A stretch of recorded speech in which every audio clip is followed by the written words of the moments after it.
Kemudian kalau misalkan dikalikan bagaimana? Ya hasilnya akan kurang lebih demikian. Jadi P dikalikan V begitu ya.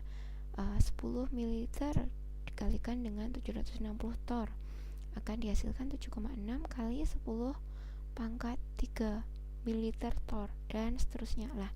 Nanti ini grafiknya seperti apa kita akan lihat.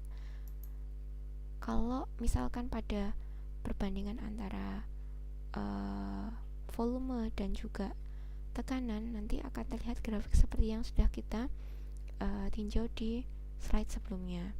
Nah, di percobaan ini pada saat mol dan juga T konstan, jadi parameter lain dibuat konstan gitu ya. Nah, apabila tekanannya itu dinaikkan gitu, maka volumenya itu akan menurun.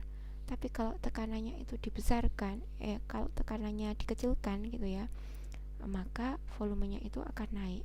Dan dengan demikian, kalau misalkan tekanannya itu dinaikkan 2 kali lipat, maka volumenya adalah menjadi separuhnya gitu. Jadi misalkan punya volume gas 1 liter, kemudian ini tekanannya 1 atmosfer.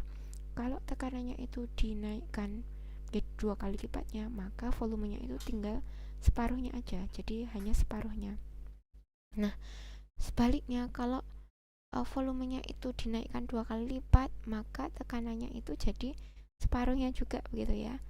Nah, ini adalah eksperimen pada hukum Boyle yang menyatakan hubungan antara volume dengan tekanan yang hubungannya adalah berbanding terbalik. Kemudian tadi ini kita sudah lihat ya dari data di slide sebelumnya. Nah, kalau misalkan punya berbagai macam percobaan, tekanannya dari yang jauh lebih tinggi sampai ke yang lebih kecil, ternyata kita bisa memiliki grafik yang demikian begitu ya. Jadi apa yang terjadi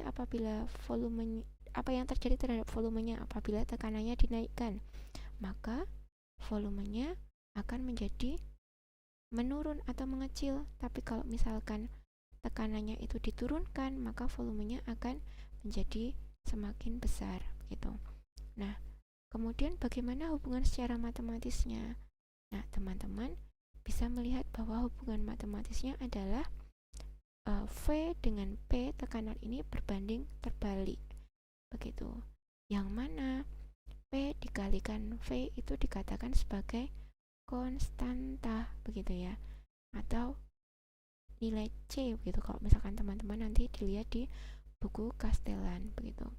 Nah, kita lihat kalau misalkan P dikalikan V tadi, hasilnya seperti apa? Nah, ini cenderung tetap seperti itu ya, karena nilainya seperti konstanta tadi.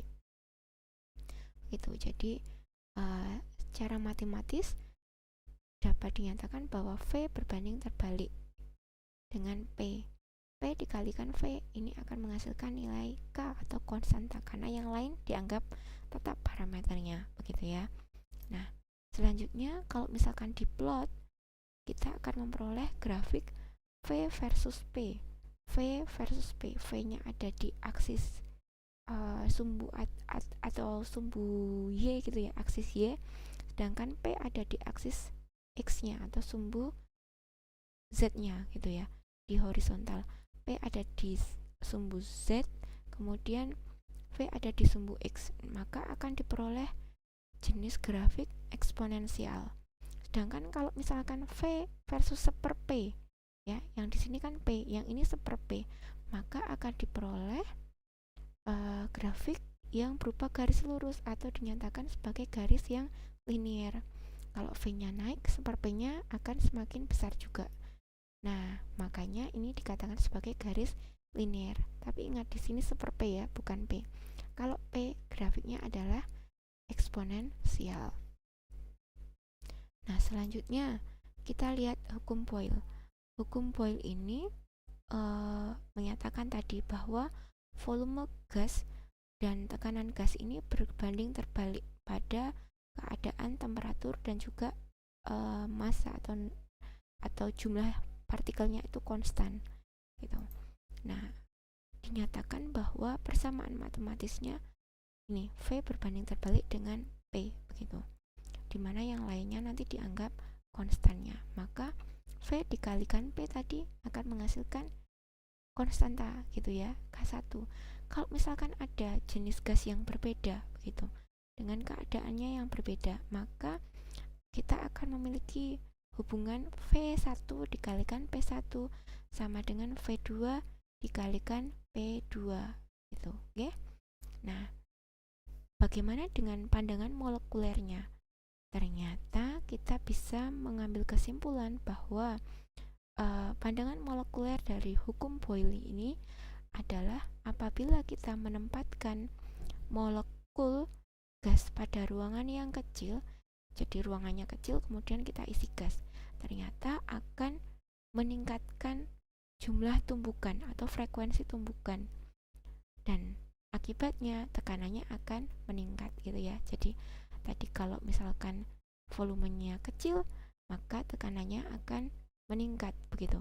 Kalau tekanannya kecil, maka volumenya semakin besar. Nah, dengan artian pada skala molekulernya, kalau ada partikel atau molekul gas pada ruangan kecil, maka tekanannya semakin gas. Karena apa? Karena jumlah atau frekuensi tumbukan itu akan semakin meningkat. Tadi kita di awal sudah lihat tekanan itu disebabkan oleh apa sih? Tekanan disebabkan oleh adanya tumbukan antara molekul gas dengan dinding gas. Semakin banyak tumbukannya yang terjadi, maka tekanannya akan semakin besar gitu ya. Sampai di sini paham nggih? Oke, kalau ada pertanyaan nanti bisa ditanyakan langsung di grup atau bisa japri Bu Nisa juga boleh. Kemudian selanjutnya kita lanjutkan pada hukum yang lain. Di sini ada hukum Charles gitu. Nah, hukum Charles ini dinyatakan dari hasil percobaan yang dilakukan oleh Jacques Charles. Jacques Charles ini mempelajari pengaruh temperatur terhadap volume gas pada tekanan konstan begitu. Jadi sebenarnya nanti ini hukum Charles ini merupakan pijakan dari apa yang dilakukan oleh Gay-Lussac begitu ya. Nah, pada hukum Charles ini dinyatakan bahwa volume suatu massa gas itu bisa bervariasi langsung dengan temperatur absolut pada gas pada saat tekanannya konstan. Yang ini dibikin tekanan konstan gitu ya. Nah, apa yang dimaksud dengan temperatur absolut gitu? Temperatur absolut adalah merupakan temperatur yang diukur dengan skala Kelvin gitu. Jadi kalau kita punya temperatur pada keadaan yang diukur dalam skala Celcius, maka harus diubah ke skala Kelvin dulu. Nah, pada pembahasan termodinamika untuk temperatur ini skalanya adalah skala Kelvin begitu. Nah, kenapa kok harus diukur pada skala Kelvin gitu? Nah, teman-teman kalau misalkan pernah dengar nanti temperatur 0 absolut gitu. Nah, pada keadaan 0 absolut ini dinyatakan bahwa pergerakan molekul itu terhenti gitu. Nah, karena ada kaitan dengan pergerakan molekulnya, maka pada pembahasan termodinamika skala temperaturnya itu harus pada skala temperatur Kelvin gitu atau absolut begitu ya. Jadi itu jawabannya. Nah, tadi dikatakan ini menjadi pijakan dari apa yang dilakukan oleh Gay-Lussac. Selanjutnya, karena pada hukum Charles ini dinyatakan bahwa bahwa volume itu merupakan fungsi dari temperatur gitu ya.